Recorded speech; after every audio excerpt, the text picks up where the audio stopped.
Austin or San Antonio, we're talking about modeling 1/3 of the state, which is like maybe half of Thailand, for example. What are the modeling tools that are available that allow us to do this kind of modeling? And how do we model the changes in demand patterns? We know that during the evacuation, the traffic will not be the same, right? I mean, usually the background traffic, I'll explain that a little bit later. But there are three types of the model, and I think you have heard that throughout the presentation today. The macro level is basically it's a broad estimate using static equilibrium. And the model is basically not sensitive to the changes in the traffic pattern over time. And then there's another extreme, which is microscopic. This way you model everything at the micro level. You look at how the vehicle follow each other. You look at how the vehicle change the lanes, and you start building the model out of that. So basically, if you look at these two extremes, the first one is basically doesn't, at the macro level, it doesn't show how the vehicle will change their routes over time based on the congestion. At the micro level, the inputs that you need to put into the model, and you talk about the model half the size of Thailand, is it possible? So now another choice of model is basically allows you to route the vehicles based on the traffic conditions. Basically, it's time-dependent OD, and also faster to run comparing to the micro level and less in terms of the input requirements to make the model work. So we use the mesoscale model, which is called Dynasty. Well, if you know Dynasmart P, Dynasty is basically a spin-off from the Dynasmart P, and with the enhanced GUI. And right now it's maintained by Yishang Chu, which is at the University of Arizona right now. But at the time, he was with University of Texas at El Paso, so he was partly involved in the earlier part of this project as well. And the objective of the modeling in this one is basically we want to quantify or basically providing some quantitative measures of the network performance for the Houston-Galveston region. And we want to know whether we need a contraflow or not, and if not, are there any better strategies? And the third is in the past when it happened, for the evacuation network during the Hurricane Rita, we don't have, at the time, we don't have something called evacuate, which I will talk about a little bit. But they built it, or basically they painted after the Hurricane Rita to provide some additional capacity for the hurricane evacuation. So here's the model network look like. The model was essentially imported from a Transcat model. Transcat is a macroscopic model. And basically the key evacuation route is the three routes here. Of course, when you want to evacuate from the hurricane, you either go north or go west. You can't go east because you never know when the hurricane is going to take a turn. Basically, I-45 is about 180 miles all the way to Dallas. Takes about 3 hours in general. US 290 is about 120 miles. Takes about, actually it's about 180 miles to Austin. And then I-10 is 180 miles to San Antonio. So basically, these are the three major routes that they used during the hurricane evacuation. This is the Houston-Galveston. Galveston is basically the eastern part of Houston. Most of the time, you consider this whole thing as the same region. The traffic during the evacuation, there are two types of the traffic patterns. The first one is the background demand, or whatever you call it. But in fact, what happened is there will be people who decided not to evacuate, but they still continue to make trips as normal. Usually this kind of demand will be lighter than normal conditions. And the OD will be changes depending on what kind of trips they need. For example, if the hurricane is coming, you might need to go make a trip to Home Depot or like a Home Pro in Bangkok, something like that. And then basically you buy like a plywood or something like that to close your window or something like that, because if the hurricane comes and your window is broken because of the debris, you might have a lot of things flying around your house. And the evacuation demand is basically the people who decided to evacuate or were forced or were required to evacuate. And this one is essentially sensitive to the past hurricane experience and sensitive to the intensity of hurricane. So how do they estimate these two for the modeling purpose? The background demand is actually we have no better way to do it other than just using normal, ordinary OD table that we use for the Houston-Galveston region. And the OD is 3,000 by 3,000 metrics. And then we reduce it to 250 by 250 to make it more manageable for the 24-hour simulation. And we use the traffic, we model the traffic for 24 hours, which is we take the peak hour based on what we observed during Hurricane Rita. So basically we take the T-72 time frame to model. And the evacuation demand is basically after the Hurricane Rita, there was a household survey, a phone call. About 3,000 households were randomly surveyed. And the question asked was something like, okay, did you decide to evacuate? And if you decided to, or if you did, where did you go? So to get some kind of OD during the evacuation. And they used that number to multiply with the population that we get from the census data to come up with another matrix. So we talk about two kinds of metrics, evacuation OD metrics and the background OD metrics. This is the model demand scenarios. The first one is basically we come up with 4 scenarios that we want to evaluate. We're starting from the low to super high demand. The low demand is basically essentially represents something that we experienced during Hurricane Ike. The low intensity was forecasted, Hurricane Category 2. People didn't decide to evacuate a whole lot. In the high demand is Hurricane Rita, which resembled Hurricane Rita experience. A lot of people decided to evacuate, and the amount of people who evacuate, depending on where they are they close to the Gulf zone? And the super high demand is just we want to test if we put a lot of demand on the network, can the network handle it? Now we talk about what are the strategies that the DOT were considering for if the next hurricane to come. There are 3 things. The first one is what we call evacuate, and the second and the third one is basically just another variation. Partial contraflow is basically they want to do the contraflow, but they don't want to do it for the entire 180 miles. So what if they just do it until like maybe halfway or something? In this case, we talk about the I-45 where they have a bottleneck. The lanes was reduced from 3 to 2 lanes. So they want to see if they just do the contraflow just where the bottleneck or the choke points by Dr. Chen is, and if they can provide some relief to the congestion that they experience during the evacuation. And the full contraflow is basically you do it for the entire routes. This is what it looks like. In Texas, if you see a symbol that looks like a hurricane symbol like this is actually the shoulder lane that they're going to be used during the evacuation. And usually they use the outside shoulder lane. Usually all the evacuation routes, they have inside and outside shoulder. They decided to use only the outside shoulder. The inside shoulder is still kept as a refuge for the emergency vehicle or, for those tow trucks, fire truck, and things like that. So they still want to leave one shoulder open because that's the purpose of the shoulder, for safety purpose. But the outside shoulder is painted as a hurricane symbol. And this lane will be used, or they never be used yet on the US 290, but this one is painted, or they painted all the way to Hempstead for the US 290. And also they do the same for I-10. I-10 also has this symbol all the way.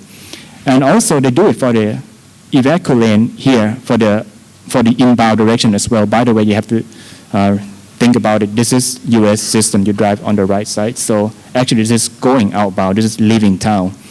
So if they were to do the contraflow, the plan is they would use the evacuate lane even on the contraflow lane as well. And the next thing is if they do the contraflow, usually in the model is they will have a plan. It's like 200 pages of drawing or something like that. And they plan all the way how they're going to close the road, how they're going to do the crossover point, how they're going to do the termination points during the contraflow operation. So this is what happened during Hurricane Rita. You can see the traffic and how many vehicles break down, people running out of gas, and they use a police car to block out the entrance to make sure that people didn't go in the wrong way. And this is the model supply scenarios or evacuation strategies, is what I would call it. In the base case, which is we don't do anything to the network. We just keep the network the way it is. We don't use any contraflow. The evacuates basically we reverse the US 290. Not reverse, but we open the shoulder lane, the painted lane, the painted shoulder, and on I-10 as well. And this is the strategy that they used during the Hurricane Ike is they opened the I-10 evacuate lane, US 290 evacuate lane wasn't there at the time. During the Hurricane Rita, they opened the I-45 full contraflow, which is this one. But all the evacuation happens after Hurricane Rita. Partial contraflow is basically they open all the evacuation for the US 290 and I-10 and do the partial contraflow on I-45. And the full contraflow strategy is basically they run the full contraflow on all 3 evacuation routes. So this is the 4 strategies that the DOT want to investigate if they would sufficiently handle the evacuation demand. Okay, for the dynasty modeling approach, basically this is how we put 2 demand metrics into the model. In the background traffic, basically we run the iterative runs, which is the term that they use in the model. And the evacuation traffic, we use another user class, which allows the people to stick to the known base path or use the pre-chip information. So basically, the 2 traffic will interact with each other, but the background traffic will continue to seek the base path over iterations, but the evacuation traffic will stick to the base path, which is usually the freeway. So that's try to replicate what would happen during the evacuation.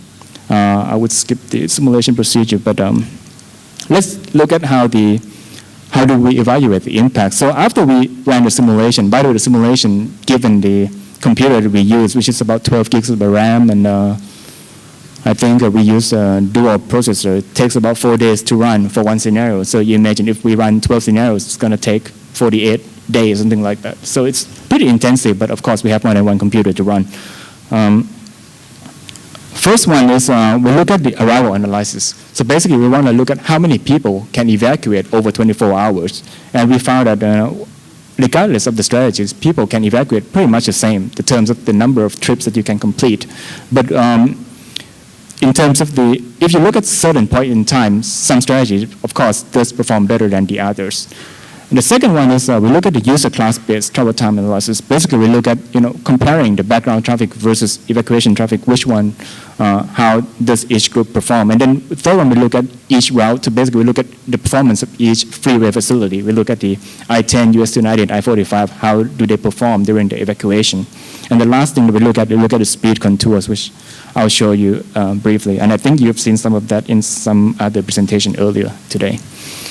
So, okay, let me skip to this one. This is when I show the simulation results, you will see some of this notation. So I want to briefly summarize it again. So if you look at the evacuation strategy, the BC stands for the base case, which is do nothing to the network. Evacuate, you open the shoulder lane on I-10 and US 290. PC is basically you added I-45, but you don't do the full contraflow for the I-45. The CF is you run the full contraflow on all routes, including evacuation as well. For the demand scenario, low demand is basically low evacuation demand, and high demand is something is similar to Hurricane Rita experience, and super high is basically put you over the top of the Hurricane Rita. And this is the number that we ran. Is essentially we ran approximately 2 to 3.5 million vehicles over 24 hours in the simulation. First thing that we found from the simulation is the demand is the key contributor of the evacuation travel time. So you can see that if the evacuation demand increase, it's going to take more to evacuate. In fact, the strategy that you use would actually reduce the evacuation time a little bit, but its impact is not as significant as the evacuation demand by itself. So in fact, managing the demand is the key to improve the evacuation performance. The second thing is, this is what we want to see. We want to check whether the strategies that we use on I-10, I-45, US 290 does impact the background or not, and it shows that it doesn't. As you can see, it doesn't change a whole lot on the background traffic because what we run is actually, what we try to do is influence the freeway that we use for the evacuation. So the background, basically the non-evacuation trip, is not impacted by the strategy that we chose. And if you look at the evacuation travel time profile, this is essentially trying to show you that although the average travel time sometimes can be 240 minutes or 4 hours or 5 hours, there will be some scenario that if you look at it over time, if you leave your origin during the peak time, you can see that it peaks out up to sometimes more than 5 hours to evacuate. So it really depends on what time that you decided to leave for what time did you decided to start your evacuation? Now let's look at some of the average savings when we compare over different strategies. In this one, if you look at it for the different demand scenario level, the base case travel time, if you have a low evacuation demand, is about 200 minutes on average, regardless of your destination. This is like aggregated overall for the entire network. If you run evacuation strategy, you can see some savings, but because this demand is pretty low, so the saving is not that significant. The savings become more significant when you have a high demand and you run at least partial counterflow strategy. So you have to have the evacuation lane open, and you run the partial counterflow on the I-45, which is why you have the worst congestion, by the way. Counterflows actually does decrease the travel time, although you might think that 5% or 8% is not significant, but this is for every vehicle that evacuates. So you talk about like 500,000 vehicles that does have this savings. So it could be a significant reduction in the terms of the overall travel time. So if you look at it by each evacuation route, like I-10, I-45, and US 290, this one just trying to show what happened on each network from the model. As you can see, in the low demand level, speed actually doesn't drop a whole lot, but when you increase the demand on US 290, actually US 290 from the real experience is the one that performed the best, and the model does indicate that it's the one that actually showed the best performance during the evacuation. I-45 is the one that suffers a lot of congestion and does happen in the news, and it shows from the simulation that I-45 during the hurricane evacuation will be the one that experienced the worst traffic jam. And the model does show the result according to expectation. The last thing I want to show is the speed contour. This one is basically you look at the color-coded scheme. The vertical axis is the distance, and this is the route, evacuation route. This is going northbound, by the way. And the horizontal axis is showing the time scale. As you can see, the darker, the red colors basically shows where the congestion is. The blue is showing where the traffic is flowing well.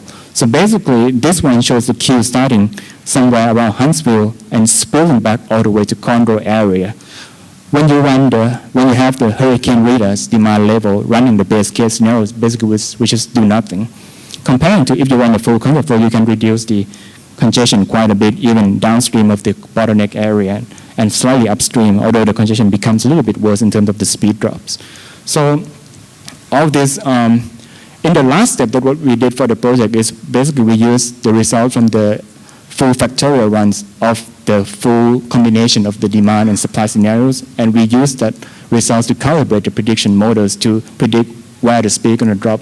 What I'm talking about today is the application of hurricane evacuation experience, but its applicability can be used in Thailand as well. If you think about the tsunami, which is like a short notice emergency or no notice sometimes, if that were to happen, have you ever thought about what route you're going to use for the evacuation?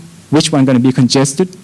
Or during the construction, if you have to close the road for a long time, or during the flooding events, you can use the same strategy or same framework to evaluate the impacts on the network nearby the vicinity of the areas, and basically better prepare the agencies for the congestion or allocate the limited resources that you need during the emergency event.